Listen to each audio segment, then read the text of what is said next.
Alas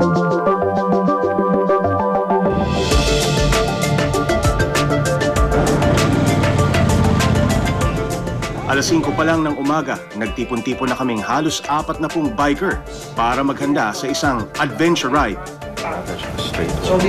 Ang destinasyon, ang bayan ng Botolan sa Zambales. We gather motorcyclists together to do a travel event. Nagka-camp kami. Lahat ng gamit mo, dadalhin mo lang sa bike. Riding off-road, riding on-road, then camping.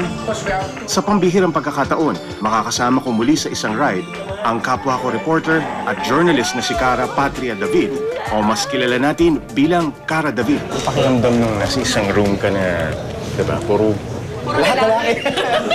Na rider, ha? Puro lalaki. Na rider, oh. Nakita ko, may na-meet na ako na dalawang girls, pero pareho silang back ride, so kinakabahan ako.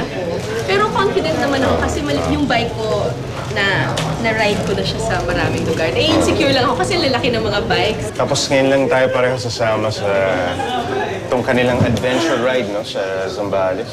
Yeah, pero, well, nakasama ko na naman yan sila. Alvin sila to. So, exciting.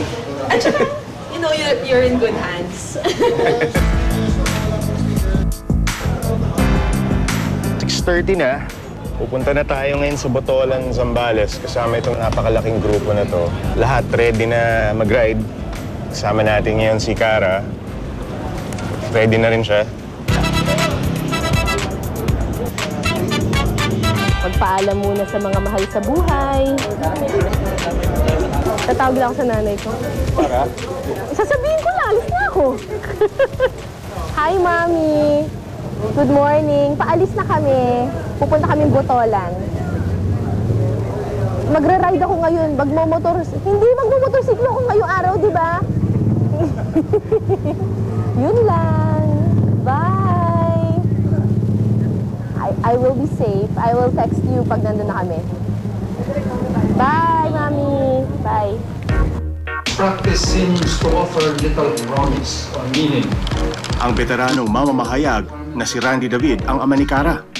Siya rin ang nagturo sa kanyang anak na magmaneho ng motorsiklo. Nagsimula akong magmotorsiklo nung ako'y nasa kolehiyo, undergraduate ako. Isang motorsiklo ang iniregalo sa akin ng aking lolo. Kotse sana ang gusto ko, balit masyado mahal ang kotse. No? So ang napunta sa akin ay isang segunda manong motorsiklo, pero hindi karaniwang motorsiklo. Ito isang Ducati. No? Bagamat ito ay 160cc lamang, Junior Monza, Ducati pa rin ito. Dahil madalas isama ni Mang Randy si Cara noon sa kanyang mga biyahe, nabuo rin ang interes ni Cara na siya naman mismo ang sumakay sa bike. Tanda pa ni Mang Randy ang unang beses na sumemplang ang kanyang anak, ilang taon na ang nakalilipas. Una niyang pagbagsak na yon was really a lesson for her. Mabuti na lamang sa sumemplang siya sa tumama yata sa grass.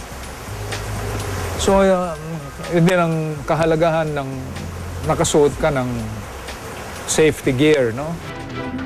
Siyempre bilang ama, hindi pa rin mayaalis ang pag-aalala niya sa nakahiligang libangan ni Cara.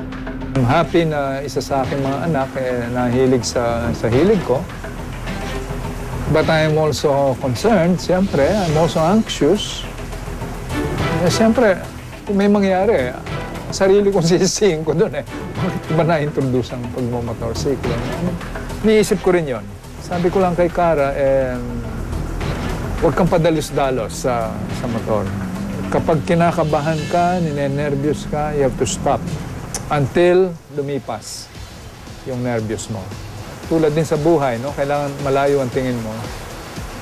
And let your eyes guide you. Huwag kang tumingin sa malapit, babagsak ka. At huwag kang matakot sa mga paliko. Kada ride ko, kasama ko yung tatay ko. So this is my first ride without my dad. Okay. So medyo, kaya kailangan magpaalam sa nanay ko kasi yung tatay ko nasa abroad ngayon. Baka mag-alala din. Baka mag-alala. So usually nagpapaalam kami kay Madalas kasama mo yung dad mo? Oo, madalas. And Anong pakiramdam? Basta tatay mo mismo yung kasama? Unang-una, hindi ka pwedeng magmabilis kasi nandun yung tatay mo. Pangalawa, kahit may mga gwapo sa around, hindi ka rin pwedeng magpa-cute. hindi ka pwedeng magpa-cute at hindi ka rin pwedeng malapitan. So you feel sheltered. Pero okay lang kasi beginner lang ako eh. So it's nice to be with people na you're comfortable with. And sino pa ba pinaka mas komportable ka kundi tatay mo?